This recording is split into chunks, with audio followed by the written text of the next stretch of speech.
So now let me review what we'll look at this course and what the requirements are in conclusion.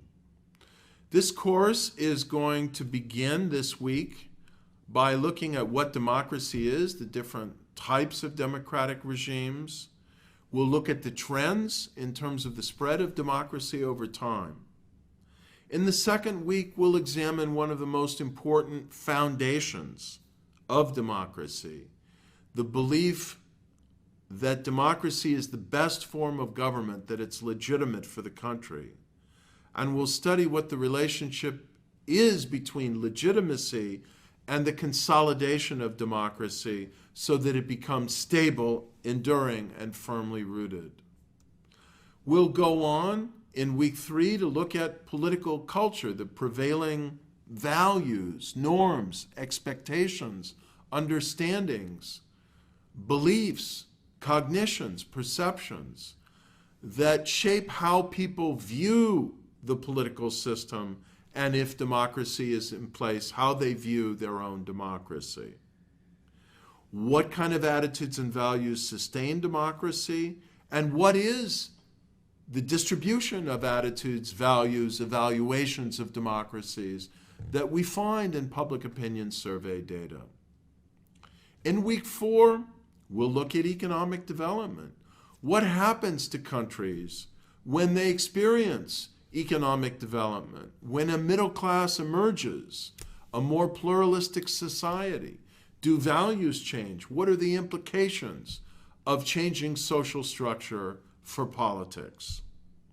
And as a subset of that, what are the implications of the rise of a more pluralistic and independent civil society, of interest groups, non-governmental organizations, independent mass media, who are raising questions, pressing interests, monitoring the state, demanding of the state, holding the state accountable? What kind of civil society serves democracy? In week 5, we'll look at democratic transitions in 2 respects. Historically, how did democracies emerge in the West? Often over long periods of time and very incrementally. And what was the role of colonialism and then the process of decolonization in creating new opportunities for democracy, but very difficult challenges for post-colonial democracy? And then we'll look at the more recent transitions to democracy that have happened during the third wave of global democratization, which began in the mid-1970s. Following that, in week 6, our attention will shift. We'll look at political institutions. Does it matter for democracy, for the quality of democracy, for the stability of democracy, what kind of political institutions a country has? Should it have a strongly majoritarian form of government so it can make strong decisions? Somebody clearly rules, somebody else is in opposition.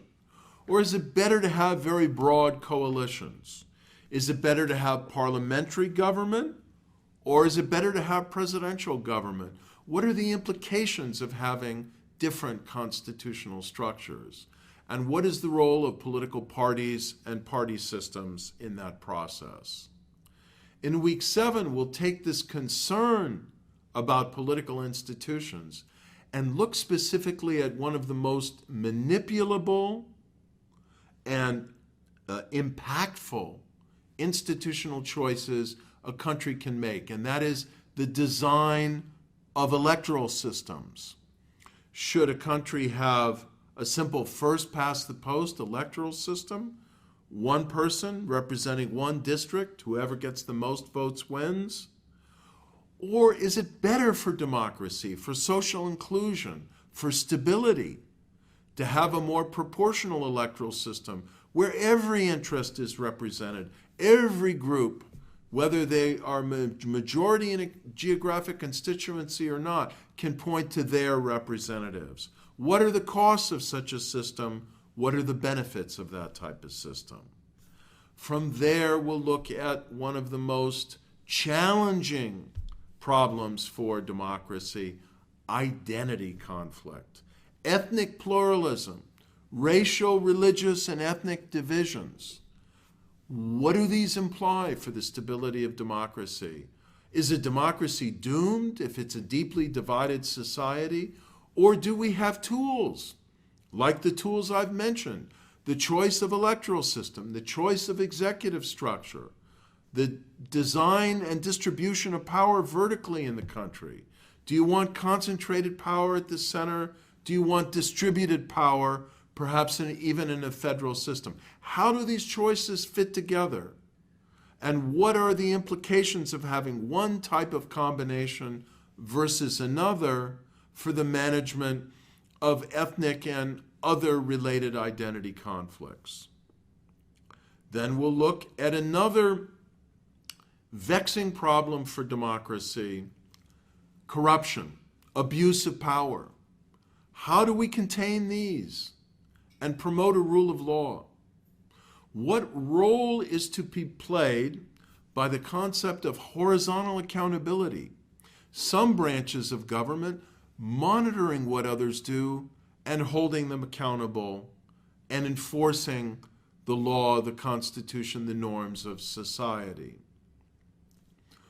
What is the full package of institutional mechanisms, strategies, designs, political coalitions that can help contain corruption, control corruption, and create new norms of responsibility, ethics, integrity, transparency?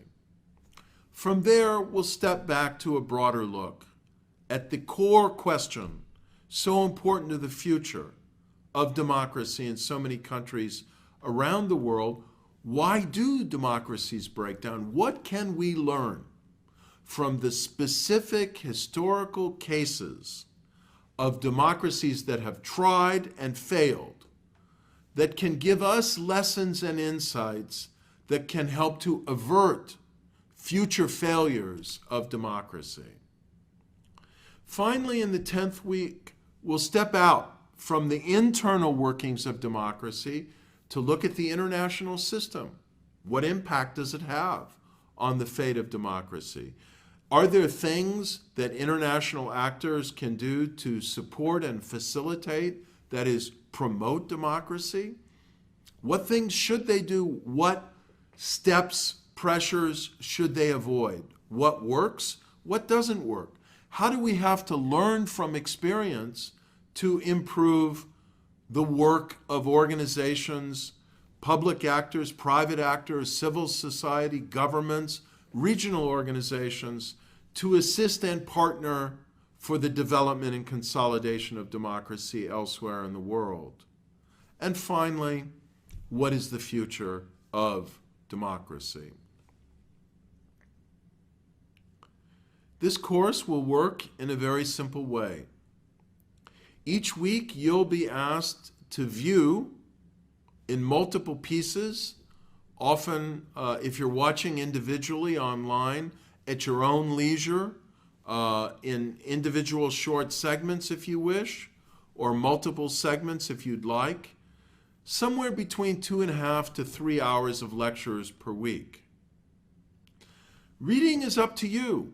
There is on the syllabus an extensive amount of reading for those who have the time, who want the depth of knowledge, who can make use of it, who are able to understand the English language readings, and even who'd like to discuss them and help debate and interpret them to other students in the class.